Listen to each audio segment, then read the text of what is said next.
Sai Y डाल ले तो ना।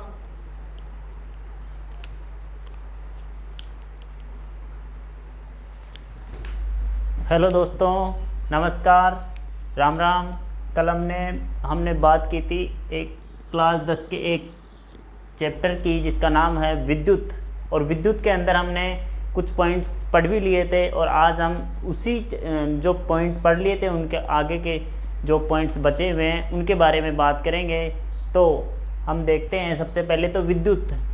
मैं कल की तो क्लास को थोड़ा सा रिवाइज करा देता हूँ कि विद्युत क्या होता है। तो हमने समझा था कि विद्युत आवेश के प्रवाह की दर को विद्युत कहते हैं या विद्युत धारा कहते हैं। आवेश के प्रवाह की दर को विद्युत धारा कहते हैं, जिसे I बराबर Q/T ये हमने पढ़ा था। इसके बाद हमने विद्युत परिपथ पढ़ा था कि विद्युत परिपथ क्या होता है। तो वह सतत या बंद पथ जिसमें विद्युत धारा का प्रवाह होता है उसे विद्युत परिपथ कहते हैं। इसके बाद हमने बात की थी कि विद्युत विभव और विद्युत विभवांतर। तो विद्युत विभव के अंदर एकांक आवेश को अनंत से विद्युत परिपथ में स्थित किसी बिंदु पर लाने में किया गया कार्य, और विभवांतर विद्युत परिपथ के अंदर ही एकांक आवेश को एक बिंदु से दूसरे बिंदु तक लाने में किया गया कार्य होता है। इस प्रकार से हमने विद्युत धारा पढ़ी थी, विद्युत परिपथ के बारे में बात की थी, विद्युत विभवांतर के बारे में बात की थी और विद्युत विभव के बारे में बात की थी। अब आज हम इसी के आगे नेक्स्ट बात करते हैं।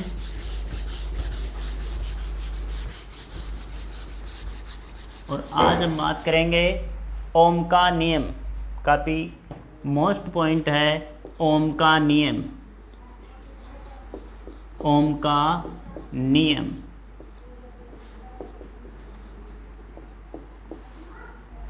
एक जर्मन वैज्ञानिक जिसका नाम था ओम, जॉर्ज साइमन ओम,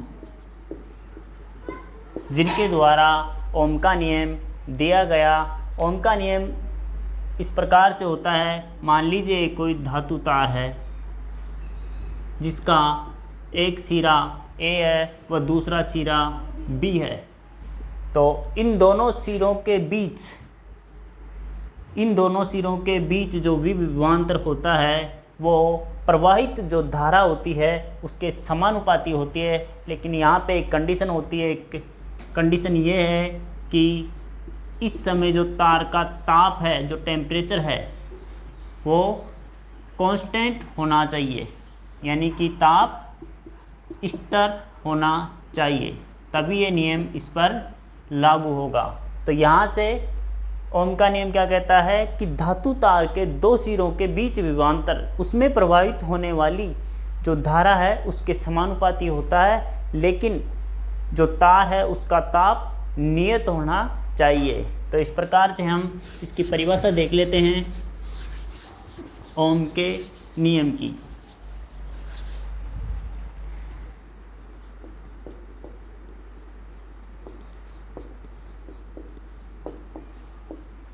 ओम का नियम, ओम्स लॉ।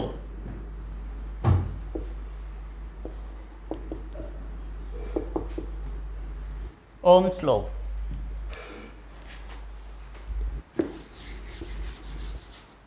तो यहाँ से परिभाषा लिखिए कि किसी धातु तार के दो सिरों के बीच विभवांतर उसमें प्रवाहित धारा के समानुपाती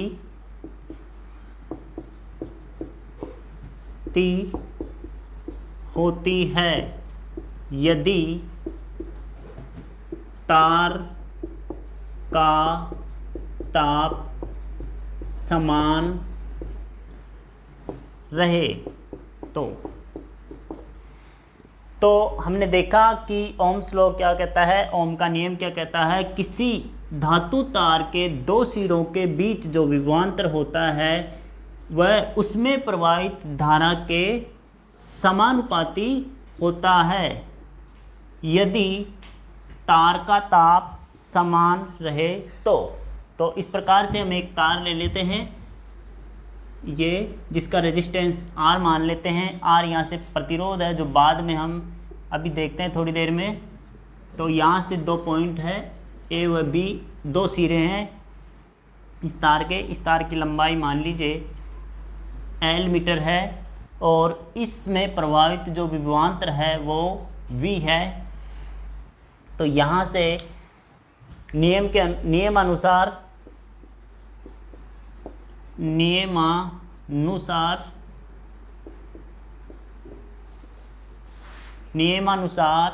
जो विभवांतर है, विभवांतर को हम V से डिफाइन करते हैं, वो किसके समानुपाती होता है, इसमें प्रवाहित धारा के। और धारा को हम I से प्रदर्शित करते हैं। तो यहाँ से V प्रोपोर्शनल टू I। और जब हम इस समानुपात के, जब इस कांस्टेंट समानुपात को हटाएंगे तो यहाँ से एक नियतांक आएगा और वो नियतांक है R। तो इस R के बारे में हम पढ़ेंगे कि R क्या है। तो R यहाँ से प्रतिरोध है, R यहाँ से प्रतिरोध है, रेजिस्टेंस है। इसके बारे में हम बात करेंगे R के बारे में। तो यहाँ से आपको समझ में आया होगा कि ओम का नियम किसी धातु तार के दो सिरों के बीच विभवांतर उसमें प्रवाहित होने वाली धारा के समानुपाती होता है यदि तार का ताप समान रहे। तो इस प्रकार से हमने देखा कि जो विभवांतर है वो धारा के समानुपाती। तो V प्रोपोर्शनल टू I और V बराबर RI। यहाँ से R हमारे पास में एक कांस्टेंट आया, एक नियतांक आया जिसे हम कहते हैं प्रतिरोध। तो देखिएगा आगे,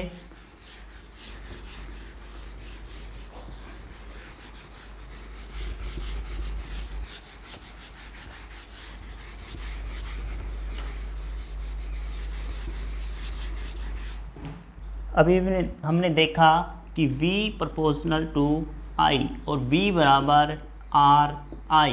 यहाँ से जो R है ये क्या है, एक नियतांक है। और इस नियतांक को क्या कहते हैं, इस नियतांक को प्रतिरोध कहते हैं, प्रतिरोध कहते हैं। अब इस R के बारे में चर्चा करें यदि अपन, तो R बराबर यहाँ से क्या बनेगा, V अपॉन I। तो सबसे पहले हम R का मात्रक देखेंगे कि R का मात्रक क्या है। तो यहाँ से V का मात्रक वोल्ट और I का मात्रक एम्पियर। तो यहाँ से वोल्ट प्रति एम्पियर, जिसे एक अन्य मात्रक के नाम से जाना जाता है, और उस मात्रक को कहते हैं ओम। और ओम का सिंबल कुछ इस प्रकार से होता है, ओम।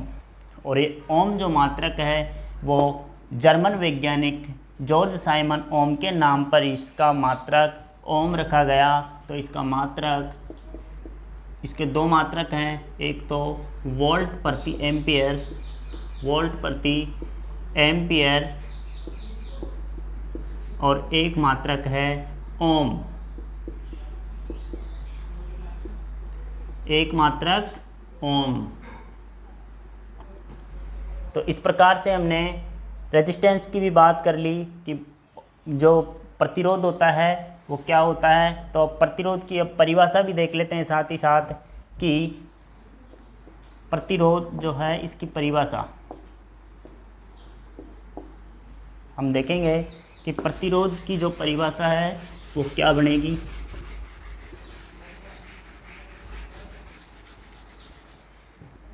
मान लीजिए हम एक तार लेते हैं इस प्रकार से, और इस तार के बीच धारा के मान में जो रुकावट उत्पन्न होगी, यानी कि जो इसमें प्रवाहित आवेश के मान में उत्पन्न रुकावट को ही क्या कह दिया जाएगा, उत्पन्न रुकावट को ही प्रतिरोध कहा जाएगा। तो किसी चालक तार में प्रवाहित आवेश के मार्ग में उत्पन्न रुकावट को ही प्रतिरोध R कहते हैं। तो इस प्रकार से हमने देखा कि प्रतिरोध किसे कहते हैं, और प्रतिरोध के बारे में हमने बात कर ली कि R बराबर V/I, और इसका मात्रक होता है ओम या वोल्ट प्रति एम्पियर, वोल्ट प्रति एम्पियर। तो इस प्रकार से प्रतिरोध की मैंने बात की, ओम के नियम से ही प्रतिरोध की परिभाषा यहाँ पे बनती है, ओम के नियम के द्वारा ही, कि जो प्रतिरोध है वह क्या होता है, किसी चालक तार में प्रवाहित आवेश के मार्ग में जो रुकावट उत्पन्न होती है उसे ही क्या कहते हैं, प्रतिरोध कहते हैं। तो यहाँ से प्रतिरोध भी कंप्लीट। ओम के नियम की बात की कि ओम का नियम क्या होता है, तो ओम का नियम V प्रोपोर्शनल टू I और V बराबर RI। तो हम देखते हैं V और I के मध्य जो ग्राफ जो ड्रॉ किया जाएगा वो किस प्रकार से ग्राफ बनेगा V और I के मध्य। तो इस प्रकार से हम यहाँ पे धारा ले लेते हैं, धारा विभवांतर V, जो विभवांतर है V वो वोल्ट में ले लेते हैं। तो इस प्रकार से हम ग्राफ देखते हैं, यहाँ से जो रिलेशन है वो है V प्रोपोर्शनल टू I। जैसे जैसे V बढ़ेगा वैसे वैसे I भी बढ़ता जाएगा। तो यहाँ से V और I के मध्य जो ग्राफ बनेगा वो कुछ इस प्रकार से बनेगा। इस प्रकार से V और I के मध्य हम ग्राफ को ड्रॉ करेंगे। जैसे जैसे V बढ़ेगा वैसे वैसे I भी बढ़ेगा। तो इस प्रकार से V और I के मध्य हमने ग्राफ देखा है, और V जो है इस यहाँ पे वो वोल्ट में लिया जाएगा। तो इस प्रकार से ओम का नियम लगभग यहाँ से कंप्लीट होता है। अब हम दो चार पॉइंट्स देखते हैं। एक तो परिवर्ती प्रतिरोध, कि परिवर्ती प्रतिरोध क्या होता है। अब एक पॉइंट देखिएगा, परिवर्ती प्रतिरोध। तो परिवर्ती प्रतिरोध किसी स्रोत की वोल्टता में बिना परिवर्तन किए किसी विद्युत परिपथ में धारा को नियंत्रित करने के लिए हम जिस अवयव का उपयोग करते हैं या जिस युक्ति का उपयोग करते हैं उसे परिवर्ती प्रतिरोध कहते हैं। तो यहाँ से किसी स्रोत की वोल्टता में बिना परिवर्तन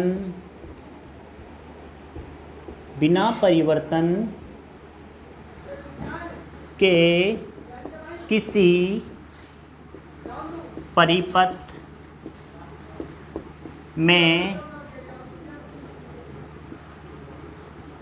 में धारा को नियंत्रित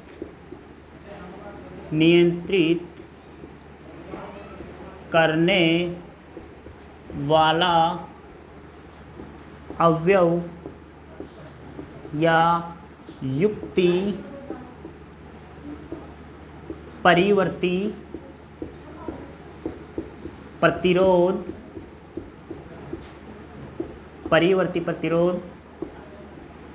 कहलाता है। तो यहाँ से परिवर्ती प्रतिरोध की जो परिभाषा है वो है स्रोत की वोल्टता में बिना परिवर्तन किए, यानी कि अब हमें इस कंडीशन में जो विभवांतर की जो वोल्टता है उसमें हम बिल्कुल भी परिवर्तन नहीं करेंगे, वो स्थायी रहेगी।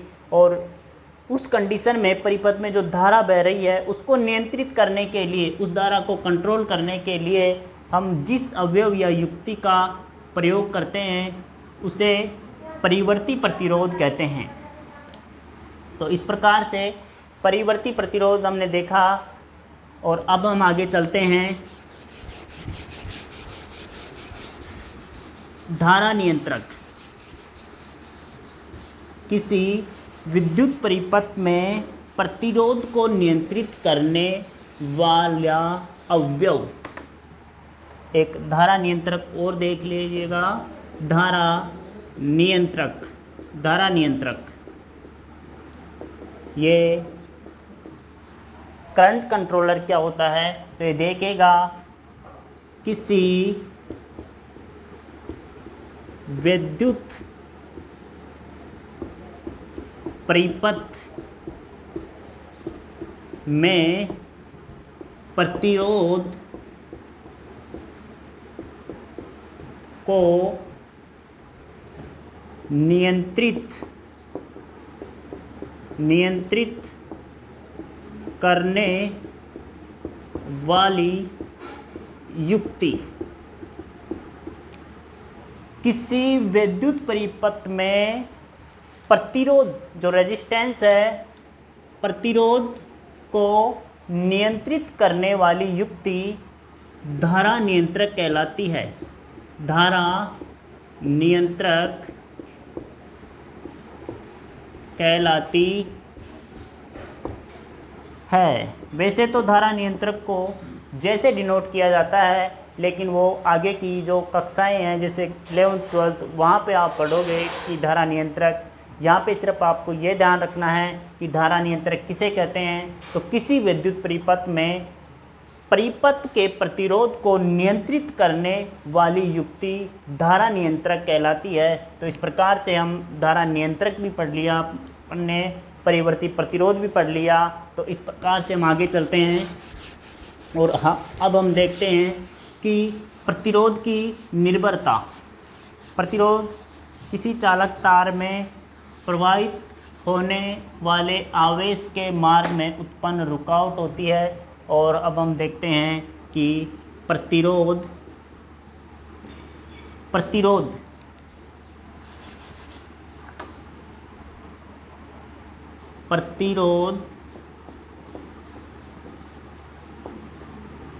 की निर्भरता। प्रतिरोध की निर्भरता, रेजिस्टेंस, डिपेंडेंसी, ये किस किस पर निर्भर करता है। मान लीजिए कोई इस प्रकार से एक चालक तार है, इस प्रकार से ये एक चालक तार है अपने पास में, जिसका एक सिरा A है वो दूसरा सिरा B है, और इस चालक तार की लंबाई L मीटर है तथा इसमें प्रतिरोध जो है, इसमें जो प्रतिरोध है वो प्रतिरोध है R। इसका प्रतिरोध R है और इसके अनुप्रस्थ काट का क्षेत्रफल जो है, इसका जो अनुप्रस्थ काट क्षेत्रफल है, अनुप्रस्थ काट क्षेत्रफल वो A है। तो इस प्रकार से हम देखेंगे कि जो प्रतिरोध जो R होता है, सबसे पहले पॉइंट है प्रतिरोध जो है वो जो चालक तार की लंबाई जो होती है उसके समानुपाती होता है। तो प्रतिरोध चालक तार की लंबाई के समानुपाती यानी कि R प्रोपोर्शनल टू L। दूसरा पॉइंट, जो अनुप्रस्थ काट क्षेत्रफल है उसके व्युत्क्रमानुपाती होता है। तो जो प्रतिरोध है, प्रतिरोध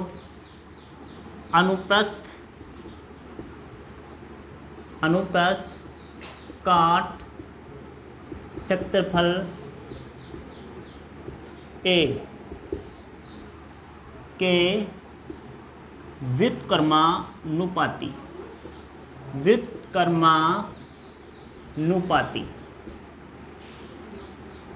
रिवर्स प्रोपोर्शनल होता है। तो जो R है वो अनुप्रस्थ जो काट क्षेत्रफल है उसके व्युत्क्रमानुपाती होता है। इसको समीकरण A नाम दे दीजिए, इसको समीकरण B नाम दे दीजिए। तो यहाँ से A व B से समीकरण A व B से आप क्या कह सकते हैं कि जो R है वो क्या होगा, L अपॉन A। यहाँ से L, यहाँ से A, R is proportional to L upon A। जैसे ही हम इस नियतांक को उठाएंगे तो यहाँ पर एक अन्य नियतांक बनेगा, और उस अन्य नियतांक जो बनेगा वो बनेगा प्रतिरोधकता, जिसे रो से डिनोट करते हैं। यहाँ से जो प्रतिरोधकता बनेगी उसे रो से डिनोट किया जाता है। इस प्रकार से ये रो का होता है, इसे रो कहते हैं। और यहाँ से इसे जो नियतांक है ये प्रतिरोधकता कहलाता है। ये नियतांक क्या कहलाता है, प्रतिरोधकता कहलाता है। और हम आगे जो पढ़ेंगे इस प्रतिरोधकता के बारे में ही पढ़ेंगे, तो आप इसको अच्छी तरह से समझ लीजिएगा कि जो प्रतिरोध है वो इस चालक तार की लंबाई के समानुपाती और इस चालक तार के अनुप्रस्थ काट क्षेत्रफल के व्युत्क्रमानुपाती। तो यहाँ से जो R है जो बनेगा वो R प्रोपोर्शनल टू बनेगा L अपॉन A, और R बराबर rho into L upon A। यहाँ से जो रो है, यहाँ से जो नियतांक है रो, वो क्या है, प्रतिरोधकता। यहाँ पर ये जो रो है ये एक नियतांक है जिसे क्या कहते हैं, प्रतिरोधकता। तो अब हम पढ़ेंगे प्रतिरोधकता के बारे में। तो प्रतिरोधकता क्या होती है, इसका मात्रक क्या होता है,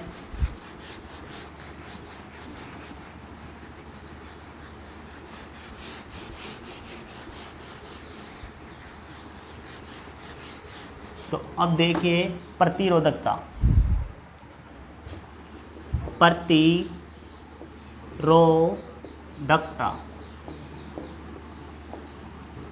जिसे रो से डिनोट करते हैं। तो अभी हमने देखा था कि R proportional to L upon A, और यहाँ से R बराबर रो L अपॉन A। यहाँ पर जो रो थी वो थी हमारी प्रतिरोधकता। तो यहाँ से यदि हमें रो का मान चाहिए तो यहाँ से रो का मान निकालने के लिए ये यहाँ पर आ जाएगा, तो RA अपॉन L। तो यहाँ से जो रो बनेगा वो बनेगा RA अपॉन L। यदि हमें इसका मात्रक चाहिए तो प्रतिरोध का मात्रक क्या होता है, ओम। प्रतिरोध का मात्रक ओम, क्षेत्रफल का मात्रक इंटू क्षेत्रफल का मात्रक मीटर स्क्वायर, और लंबाई का मात्रक मीटर। तो यहाँ से मीटर से मीटर स्क्वायर कैंसिल हो जाएगा एक बार में। तो यहाँ से जो मात्रक बनेगा प्रतिरोधकता का वो मात्रक बन जाएगा ओम इंटू मीटर, या इसे ही ओम इंटू मीटर इस प्रकार से भी हम लिख सकते हैं। तो यहाँ से जो प्रतिरोधकता है उसका मात्रक बन जाएगा ओम इंटू मीटर। तो हमने देखा कि प्रतिरोधकता क्या होती है। प्रतिरोधकता जो है वो क्या होती है, ओम इंटू मीटर इसका मात्रक होता है। और अब हम आगे चलते हैं और आगे बात करते हैं हम प्रतिरोधों का संयोजन। अब हम बात करते हैं प्रतिरोधों का संयोजन। प्रतिरोधों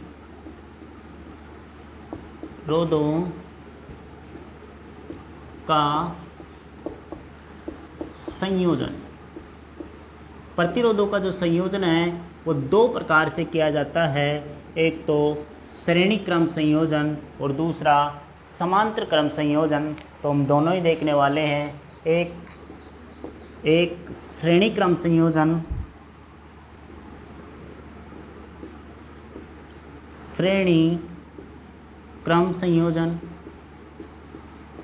और दूसरा समांतर क्रम संयोजन। तो एक होता है श्रेणी क्रम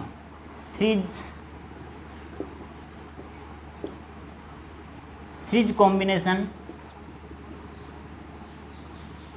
एक होता है सीरीज कॉम्बिनेशन और दूसरा होता है पैरेलल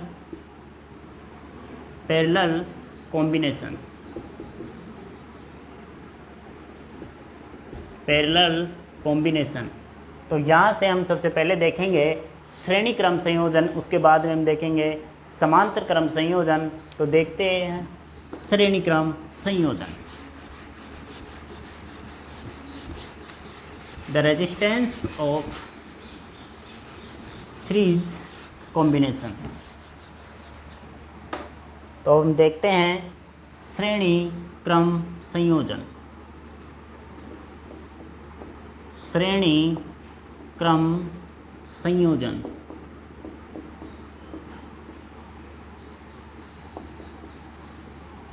मान लीजिए हमारे पास में एक विद्युत प्रतिरोध है, एक विद्युत परिपथ है और इस विद्युत परिपथ में 3 या उससे अधिक भी ले सकते हैं, लेकिन अभी हम 3 ही प्रतिरोध लेंगे। 3 की जगह 4 भी ले सकते हैं, 5 भी ले सकते हैं।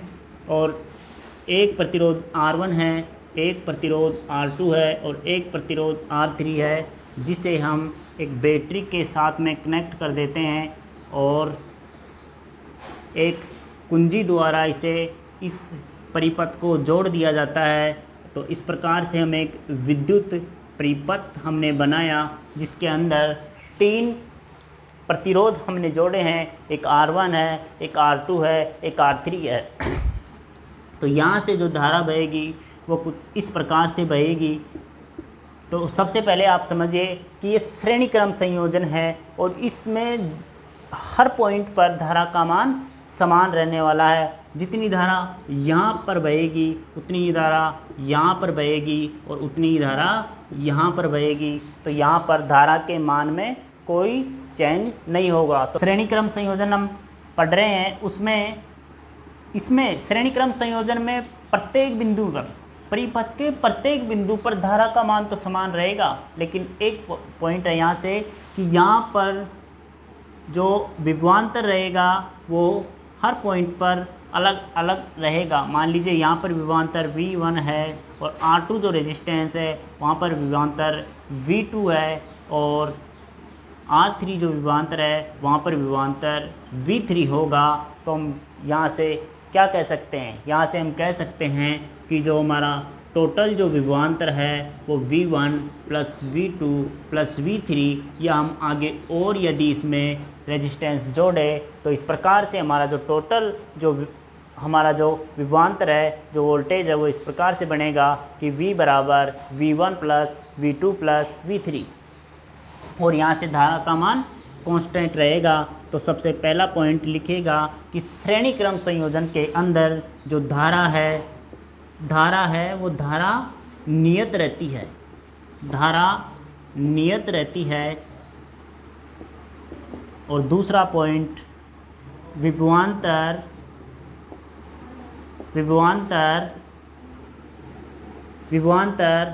अलग अलग होता है। जैसा कि आप चित्र में देख पा रहे हैं कि यहाँ पर जो R1 रेजिस्टेंस था उसके लिए जो विभवांतर है वो V1 है और R2 रेजिस्टेंस के लिए विभवांतर V2 है और R3 रेजिस्टेंस है, जो R3 प्रतिरोध है उसके लिए विभवांतर V3 है।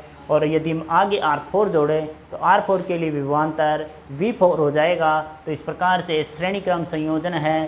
तो हमने देखा था अभी ओम का नियम थोड़ी देर पहले कि V बराबर IR, V बराबर RI या IR होता है। तो यहाँ से जो I है वो क्या है, कांस्टेंट है। यदि I कांस्टेंट है तो यहाँ से क्या बनेगा, V1 के लिए यदि मैं V1 प्रतिरोध की बात करूँ या यहाँ पर बात करूँ तो यहाँ पर जो वोल्टेज होगा वो क्या होगा, वो होगा V1 बराबर IR1। ये है V1 वोल्टेज या R1 रेजिस्टेंस के लिए। तो इससे समीकरण 1 नाम दे दीजिएगा। और यदि हम V2 प्रतिरोध की बात करें तो V2 बराबर होगा IR2 और V3 प्रतिरोध के लिए होगा V3 बराबर IR3। तो समीकरण नंबर 2 और ये समीकरण नंबर 3 और समीकरण नंबर इसे दे दीजिएगा समीकरण नंबर A। तो समीकरण नंबर A हमारे पास में कुछ इस प्रकार से है कि V बराबर V1 plus V2 plus V3। तो यहाँ से समीकरण 1, 2 व समीकरण 3 का मान समीकरण 1 में रखने पर, तो समीकरण 1, 2 व 3 का मान समीकरण A में रखने पर क्या प्राप्त होगा कि V बराबर IR1 IR2 प्लस IR3 और V बराबर क्या होता है IR। तो हम यहाँ पे क्या रख सकते हैं IR। तो IR बराबर I कॉमन ले लीजिएगा, यहाँ से I कॉमन लेने पर यहाँ से जो बचेगा वो बचेगा R1 plus R2 plus R3। तो यहाँ से I कैंसिल हो जाएगा और यहाँ से जो बनेगा वो बनेगा R बराबर R1 plus R2 plus R3। तो श्रेणी क्रम जो संयोजन है, जो श्रेणी क्रम संयोजन होगा उसमें जो प्रतिरोध होगा वो परिपथ में कुल प्रतिरोधों के योग के बराबर होगा। तो इस परिपथ में यदि हम प्रतिरोध की बात करें तो इस परिपथ में प्रत्येक पॉइंट पर जो प्रतिरोध है उनका जो संयोजन है उनके बराबर ही क्या होगा, इसका टोटल प्रतिरोध होगा। तो R बराबर R1 plus R2 plus R3। तो इस प्रकार से हमने श्रेणी क्रम संयोजन देखा है। और श्रेणी क्रम संयोजन देखने के बाद हम देखते हैं, एक एग्जांपल देखते हैं इसका। श्रेणी क्रम संयोजन का यूज कभी भी घरों में नहीं किया जाता है। इसका एक्सेप्शन है यदि किसी भी पॉइंट पर, जैसे मान लीजिए ये इस प्रकार से बल्ब लगे हुए यहाँ पर श्रेणी क्रम संयोजन में, तो यदि कि इनमें से कोई सा भी यदि बल्ब फ्यूज हो जाता है या ख़राब हो जाता है तो ये जो आगे जो करंट है वो नहीं जा पाएगी। इस कारण ये बल्ब भी नहीं जलेगा और ये बल्ब भी नहीं जलेगा यदि ये बल्ब ख़राब हो जाता है तो ये इसलिए हम घरों में इसका यूज़ नहीं करते हैं। तो अब हम देखते हैं समांतर क्रम संयोजन, प्रतिरोधों का समांतर क्रम संयोजन।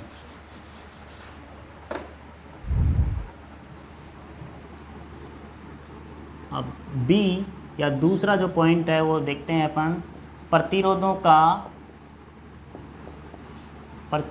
का समांतर क्रम संयोजन। Parallel combination of resistance, parallel combination of resistance. इस प्रकार से हम एक परिपथ बना लेते हैं।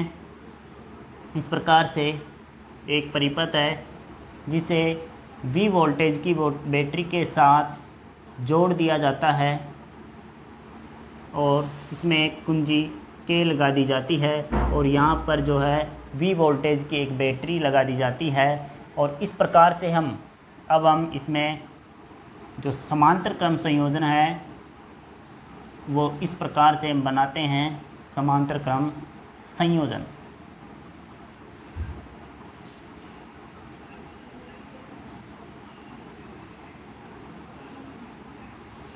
अब ये हमारा समांतर क्रम संयोजन बन गया है।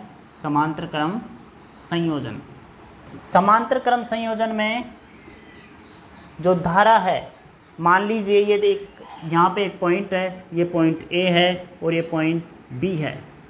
यहाँ तक तो धारा I समान जाएगी, इस पॉइंट A तक तो धारा I जाएगी, लेकिन I के यहाँ इस पॉइंट के बाद में धारा अलग अलग खंडों में विभक्त हो जाएगी। मान लीजिए इस खंड में धारा I1 बहेगी, इस खंड में धारा I2 जाएगी और इस खंड में धारा I3 जाएगी। और यदि हम एक अन्य और ले लेते हैं या खंड ले लेते हैं तो उनमें I3, I4, I5 इस प्रकार से धारा जाएगी।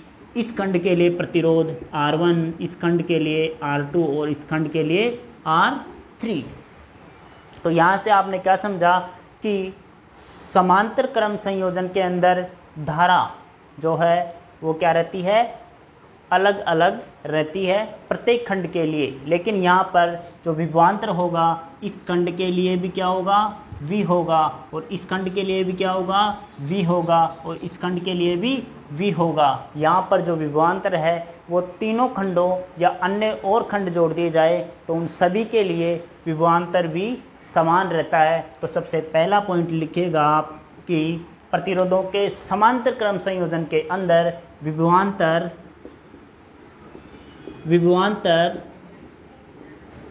नियत रहता है, विभवांतर नियत रहता है और जो धारा है, धारा अलग अलग रहती है, धारा अलग अलग रहती है। तो यहाँ से यदि हम इस टोटल धारा की बात करें तो टोटल धारा जो होगी यहाँ से अपनी वो I बराबर क्या I1 plus I2 plus I3 के होगी। देखिएगा एक एग्जांपल, जैसे मेरे पास में ये 10 रुपये हैं, टोटल मेरे पास में 10 रुपये हैं, इसमें से 3 रुपये मैंने किसी को दिए और 5 रुपये किसी को दिए और 2 रुपये किसी एक अन्य व्यक्ति को दिए। तो क्या इन तीनों का जो टोटल होगा वो क्या 10 के बराबर होगा। तो यहाँ से अपने पास में टोटल धारा I, तो इस खंड में धारा I1, इस खंड में धारा I2, इस खंड में धारा I3। तो यहाँ से जो अपनी टोटल धारा बनेगी वो क्या I बराबर I1 plus I2 plus I3 बनेगी और इसे हम समीकरण A नाम दे देते हैं। तो आपने देखा होगा ओम का नियम, ओम का नियम क्या कहता है कि V बराबर I R। तो यदि यहाँ से हमें चाहिए I का मान, तो I का मान कैसे निकालेंगे, तो I बराबर हो जाएगा V अपॉन R। तो पहले खंड के लिए यदि हम धारा की बात करें तो पहले खंड के लिए धारा I1 बराबर क्या V अपॉन R1 होगी। तो यदि इसे हम समीकरण 1 नाम दे देते हैं। दूसरे खंड I2 के लिए धारा का मान I2 बराबर V अपॉन R2 होगा और इसी प्रकार I3 तीसरे खंड के लिए धारा का मान V अपॉन R3। तो समीकरण नंबर 3। तो यदि समीकरण 1, समीकरण 2 और समीकरण 3 का मान समीकरण नंबर A में रख दिया जाए तो समीकरण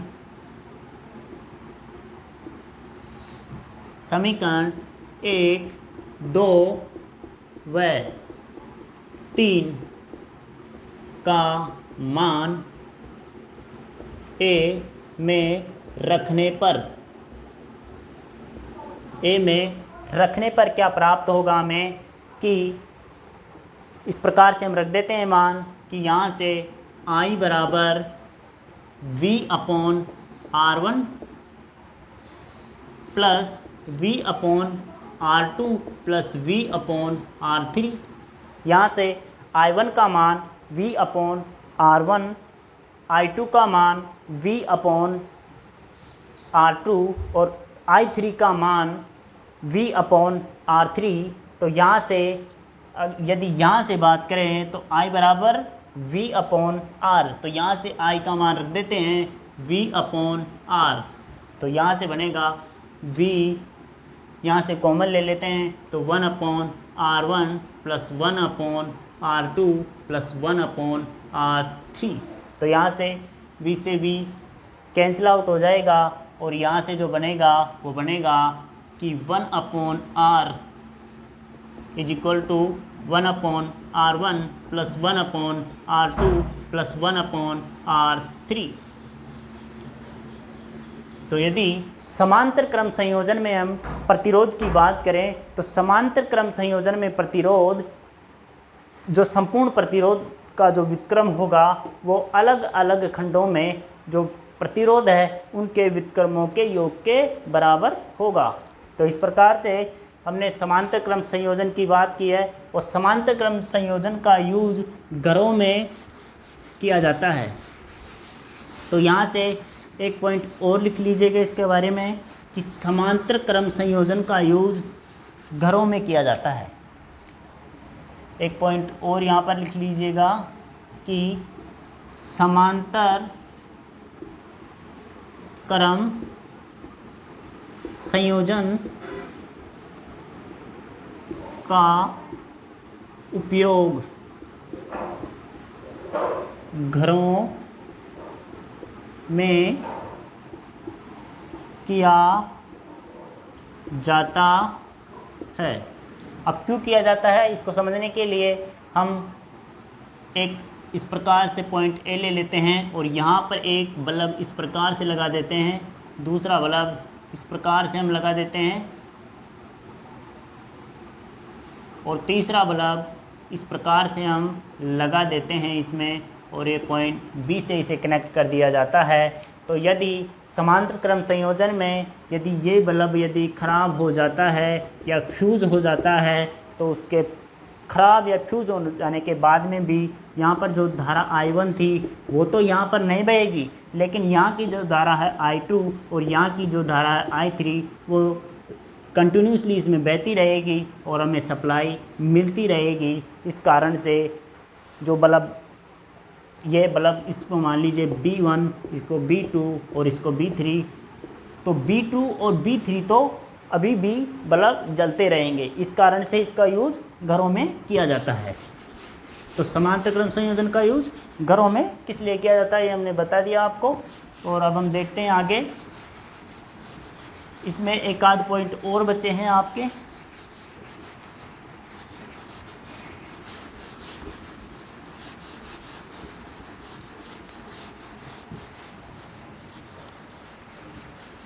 इसके क्वेश्चंस भी हम करवाएंगे आपको, नेक्स्ट क्लास में करवाएंगे, लेकिन वो उससे पहले इसके एक आध पॉइंट और देख लीजिएगा कि सबसे पहले विद्युत शक्ति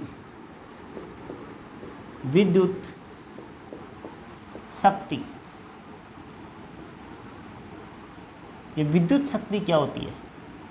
इलेक्ट्रिक पावर।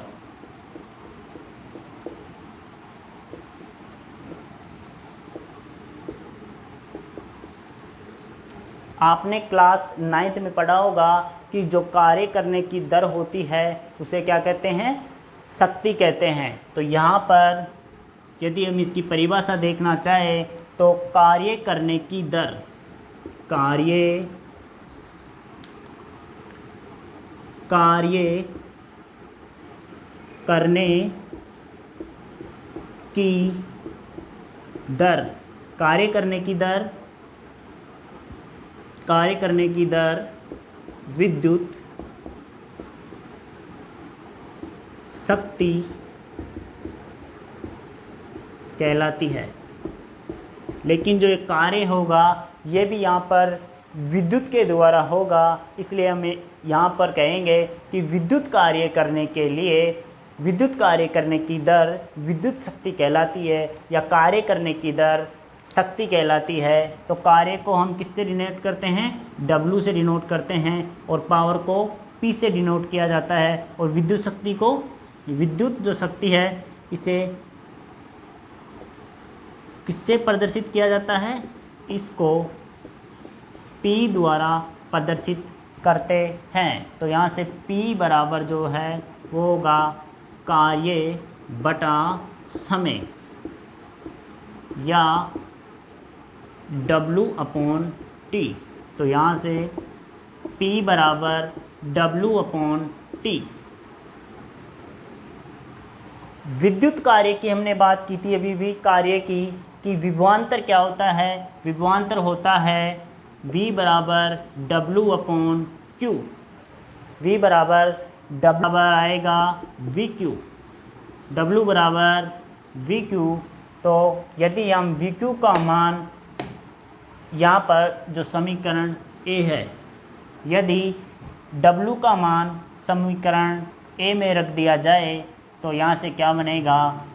P बराबर जो W है ये VQ, ये यहाँ पर रख दिया जाएगा तो ये बन जाएगा VQ/T। और हमने बताया था कि जो धारा होती है वो क्या होती है? आवेश के प्रवाह की दर को ही क्या कहते हैं? धारा कहते हैं। I बराबर Q/T।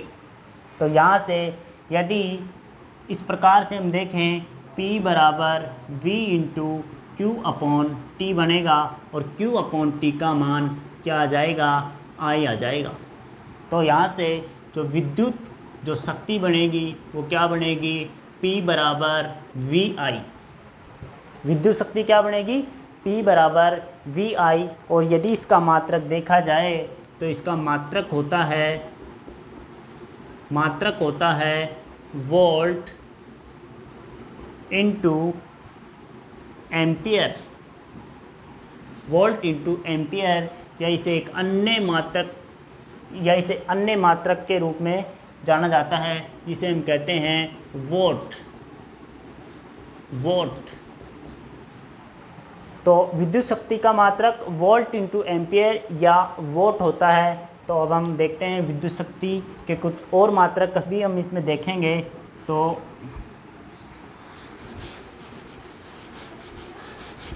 विद्युत शक्ति के कुछ और मात्रक देखते हैं हम।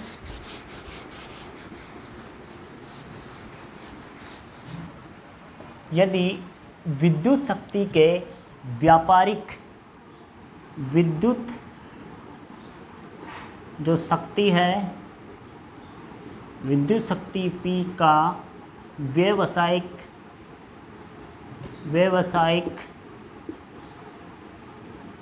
मात्रक क्या होता है? यूनिट, जिसे kWh भी कहते हैं। तो यदि विद्युत शक्ति का व्यावसायिक मात्रक की बात करें तो वो होता है यूनिट, या kWh, किलोवाट आवर। यदि किलोवाट आवर का हम संबंध जूल के साथ देखें तो 1 किलोवाट बराबर होता है 3.6 इंटू 10⁻⁶ जूल। ये कैसे आया हम अभी आपको बताते हैं कि 1 किलोवाट में कितने वोट होते हैं? 1 किलोवाट में 1000 वोट। 1 किलोवाट में 1000 वोट, और 1 आवर में कितने सेकंड होते हैं? 3600 सेकंड। 3600 सेकंड होते हैं। तो यदि यहाँ पर किलोवाट व आवर का मान रख दिया जाए तो 3600 गुणा 1000, तो यहाँ से जो बनेगा 36 इंटू 10⁵ 10 की 2 यहाँ से और 3 यहाँ से, तो 10⁵ तो यहाँ से हम कहेंगे कि 3.6, यहाँ पर 10 का भाग लगा देते हैं तो यहाँ से 10 का गुणा करना पड़ेगा, तो 3.6 इंटू 10 की पावर 6 जूल।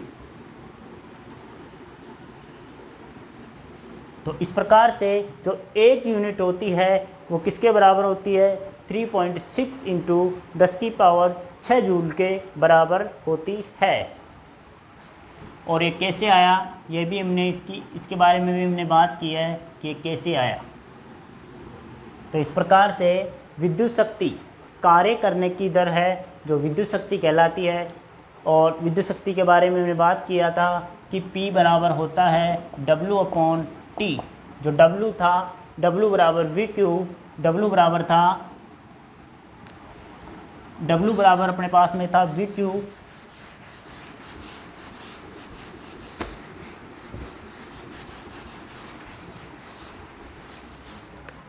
यहाँ से W बराबर था VQ, और यदि VQ वहाँ पर समीकरण में मान रख दिया जाए तो VQ/T बन जाएगा। और जो Q/T था वो किसके बराबर था, I के बराबर। तो विद्युत शक्ति बराबर बनी थी अपने पास में P बराबर VI। तो यहाँ से इस प्रकार से हम विद्युत शक्ति भी यहाँ से कंप्लीट होती है। और अब हम एक लास्ट पॉइंट इस चैप्टर का बचा हुआ है जिसका नाम है जूल का नियम या विद्युत धारा का तापीय प्रभाव। अब एक लास्ट पॉइंट जिसका नाम है जूल का नियम या विद्युत धारा का तापीय प्रभाव। तो अब लास्ट पॉइंट देखिए, विद्युत धारा का तापीय प्रभाव।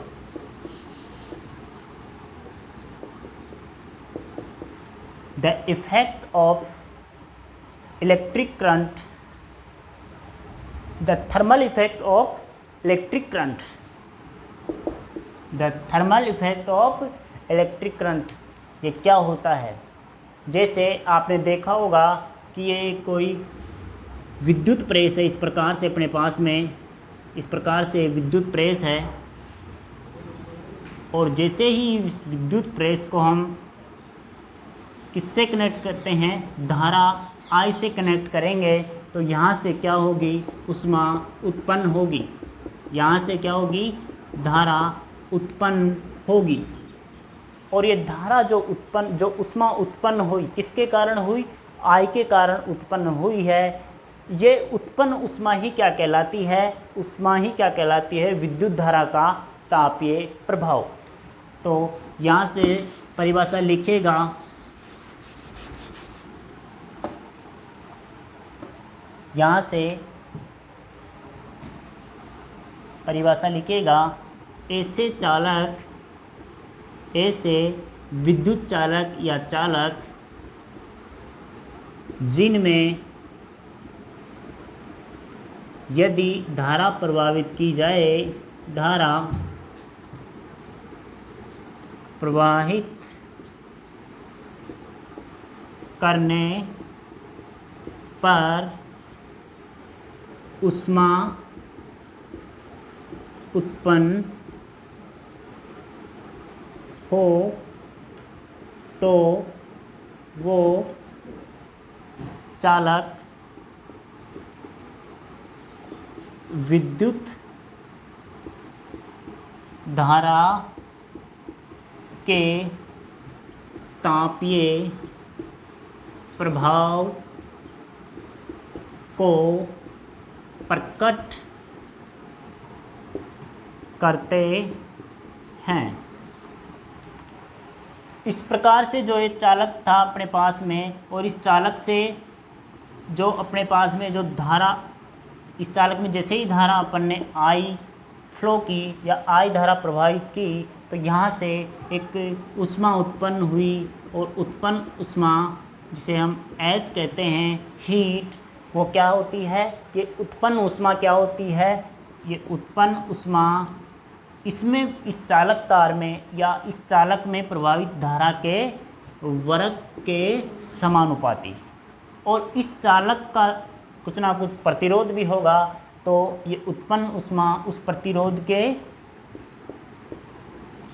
के समानुपाती। और कितने समय तक अपन ने धारा का प्रवाह किया, तो उत्पन्न ऊष्मा समय के भी क्या होती है, समानुपाती। तो यहाँ से समीकरण 1, समीकरण 2 और समीकरण 3 को यदि हम सम्मिलित रूप में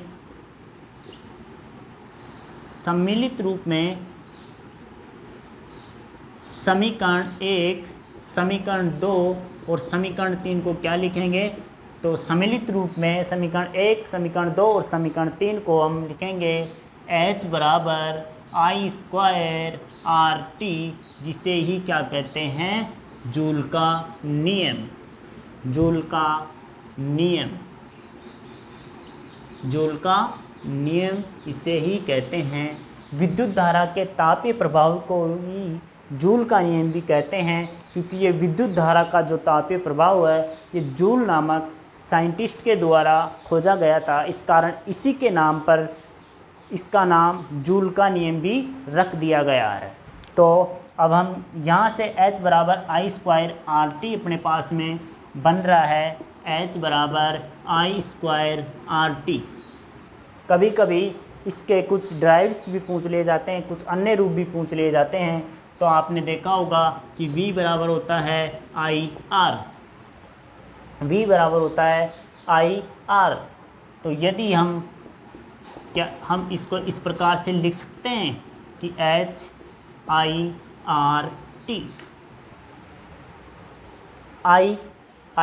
I स्क्वायर हो जाएगा और RT हो जाएगा।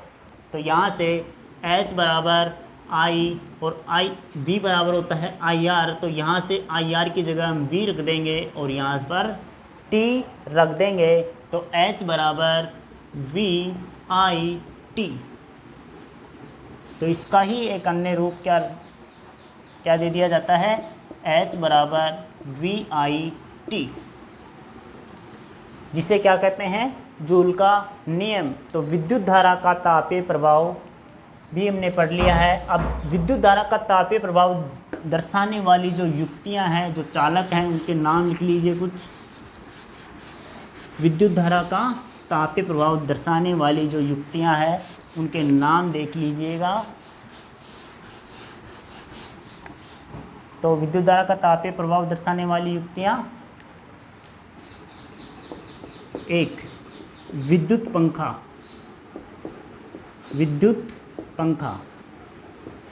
देखना कभी विद्युत पंखे या पंखे को जैसे ही ऑन किया जाता है तो ऑन करने के बाद जैसे ही उस पर हम अपना हाथ स्पर्श करते हैं या किसी अंग को हम स्पर्श करते हैं तो वहाँ से क्या होती है, विद्युत यानी कि ताप महसूस होती है। दूसरी होती है विद्युत प्रेस।